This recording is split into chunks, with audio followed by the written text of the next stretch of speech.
2.500 kilos de cocaína. Una cifra que obliga a detenerse. No es un cargamento pequeño ni una operación cualquiera. Es una magnitud que cambia la perspectiva. Cuando se habla de toneladas, ya no estamos ante algo puntual, sino ante organización, planificación y continuidad. Si te interesa entender cómo operan realmente los casos de narcotráfico a gran escala, quédate, porque lo que estás a punto de ver va mucho más allá de un simple titular. En las últimas horas, la Guardia Civil ha detenido a 2 personas en Almería e intervenido esta cantidad de droga. A primera vista parece una noticia clara, pero al observarla mejor, la historia no empieza aquí. Una operación así no aparece de repente ni se construye en horas. Es el resultado visible de algo que llevaba tiempo en marcha. Por eso la pregunta no es solo qué ha pasado, sino qué ha tenido que pasar antes para que esto sea posible. Porque cuando empiezas a mirar este tipo de casos desde esta perspectiva, te das cuenta de que nada es tan simple como parece.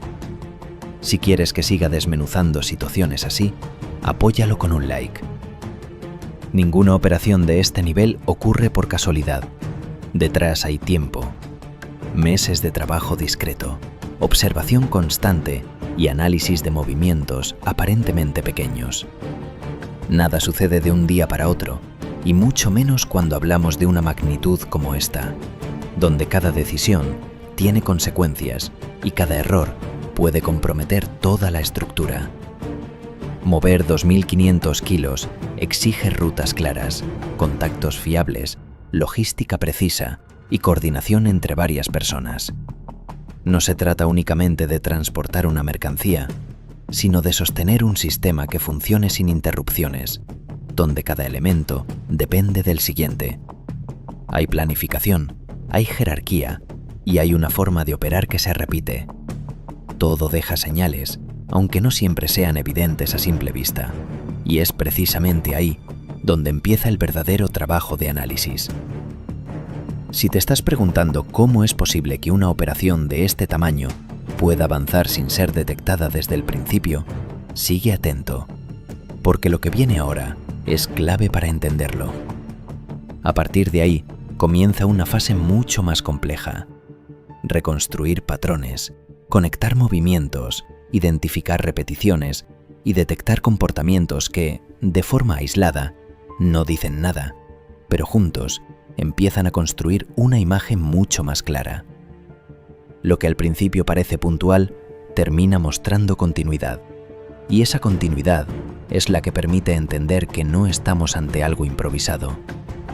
En ese momento cambia completamente la lectura del caso, porque ya no se trata de un hecho concreto, sino de una actividad que funciona con cierta lógica interna, con una estructura que se mantiene en el tiempo y que responde a un sistema organizado. Estas operaciones no se ejecutan al primer indicio. Se observa, se espera y se deja avanzar para entender el conjunto.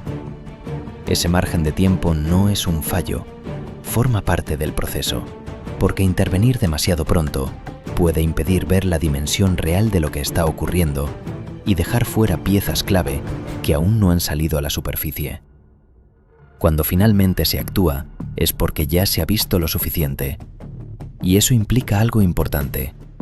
Todo esto llevaba tiempo ocurriendo antes de hacerse visible.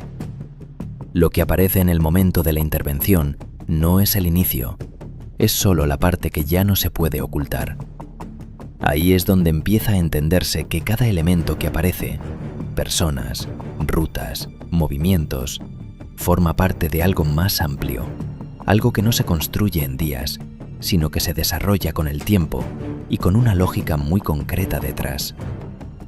Y cuando empiezas a ver cómo encajan todas estas piezas, es cuando resulta difícil pensar que todo esto sea casualidad. Si este tipo de análisis te aporta valor, apóyalo con un like y déjame en comentarios qué parte te ha hecho verlo diferente. Volvemos a la cifra: 2.500 kilos. Entenderla no es solo cuestión de números, es cuestión de dimensión real. Porque cuando se habla de una cantidad así, ya no estamos hablando de un cargamento puntual, sino de una capacidad operativa que no está al alcance de cualquiera. Mover ese volumen implica algo mucho más amplio, una cadena completa que no puede fallar. Planificación, rutas definidas, recursos disponibles y una coordinación constante entre diferentes niveles. Aquí no hay margen para la improvisación, porque cualquier error, por mínimo que sea, puede comprometer toda la operación.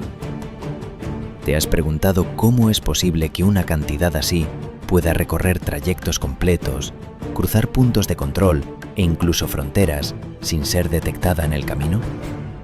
Quédate, porque entender ese recorrido es clave para ver la magnitud real de todo esto. Hay funciones distintas y cada una cumple un papel concreto. Quien organiza, quien transporta, quien recibe y quien distribuye. No es un movimiento aislado, es un sistema en funcionamiento donde cada parte depende de la otra. Y cuando ese sistema funciona, lo hace porque está probado, porque ha sido repetido y porque responde a una lógica que ya ha demostrado que funciona. Y es ahí donde la cifra deja de ser solo un número, porque 2.500 kilos no representan solo cantidad, representan estructura, continuidad y capacidad de repetir el proceso más de una vez. Eso es lo que realmente cambia la lectura del caso. Transporte, gestión y distribución no son fases separadas, forman una secuencia conectada. Cuanto más se analiza, más evidente se vuelve que todo está diseñado para sostenerse en el tiempo. Y eso es lo que convierte este tipo de operaciones en algo mucho más complejo de lo que parece desde fuera. Además, hay un factor que lo condiciona todo: el riesgo. Exposición constante, posibilidad de detección y consecuencias graves. Y aún así, ocurre. Eso significa que, para quienes están dentro, el equilibrio sigue siendo favorable. Y cuando ese equilibrio se mantiene, es porque hay algo detrás que lo sostiene. ¿Qué cambia realmente cuando entiendes lo que implica mover una cantidad así? Sabes que esto no termina aquí. Suscríbete. Lo que vemos es solo la superficie. Debajo existe una estructura mayor, una red que no se percibe a simple vista y que continúa funcionando incluso cuando una parte queda expuesta. Estas actividades no dependen de un único movimiento ni de una sola operación. Funcionan como sistemas con continuidad, donde cada elemento puede ser sustituido sin que el conjunto deje de operar. Cuando una parte cae, otra sigue. ¿Te has planteado qué parte de todo esto no estamos viendo todavía? Porque lo visible, muchas veces, es solo una mínima parte de algo mucho más amplio. Cuando una ruta se detecta, se sustituye. Cuando una operación se frena, la actividad no desaparece, se reorganiza. Esa capacidad de adaptación es precisamente lo que permite que este tipo de estructuras se mantengan en el tiempo, ajustándose constantemente a los cambios del entorno. Esto significa que lo observado no es el final, sino una fase dentro de un proceso mucho mayor. Un proceso que no se detiene con una intervención puntual, sino que se transforma y continúa operando bajo nuevas condiciones. Ese conjunto evoluciona, se adapta y sigue adelante. No responde a improvisación, sino a una lógica de funcionamiento que ha sido construida con el tiempo, donde cada ajuste forma parte de su propia supervivencia. La dimensión real no está en lo visible, sino en lo que queda fuera del alcance inmediato.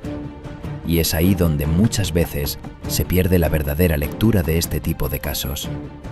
Porque lo que se muestra es solo una parte, pero lo que no aparece es lo que realmente define la magnitud. Y es justo en este punto donde la diferencia está en cómo lo interpretas. Si lo ves de otra manera, compártelo y cuéntame tu lectura. 2.500 kilos, 2 detenidos, un titular potente. Pero cuando se analiza con perspectiva, deja de ser solo una noticia y empieza a funcionar como una señal. Una señal de todo lo que hay detrás y que no siempre llega a hacerse visible.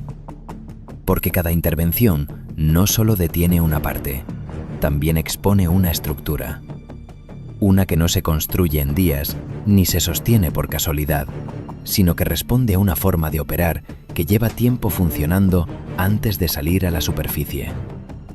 Y es ahí donde cambia completamente la forma de entenderlo. Lo que vemos no es el inicio, tampoco el final. Es simplemente el punto en el que algo que llevaba tiempo funcionando deja de poder ocultarse, y a partir de ahí es cuando empieza a revelarse una parte de lo que realmente hay detrás.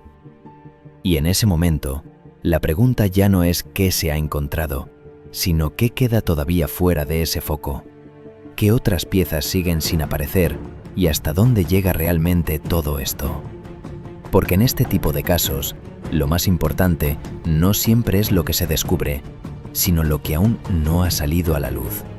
Si quieres seguir viendo este tipo de contenidos con este nivel de detalle, suscríbete y activa la campanita, porque lo que parece un caso aislado casi nunca lo es.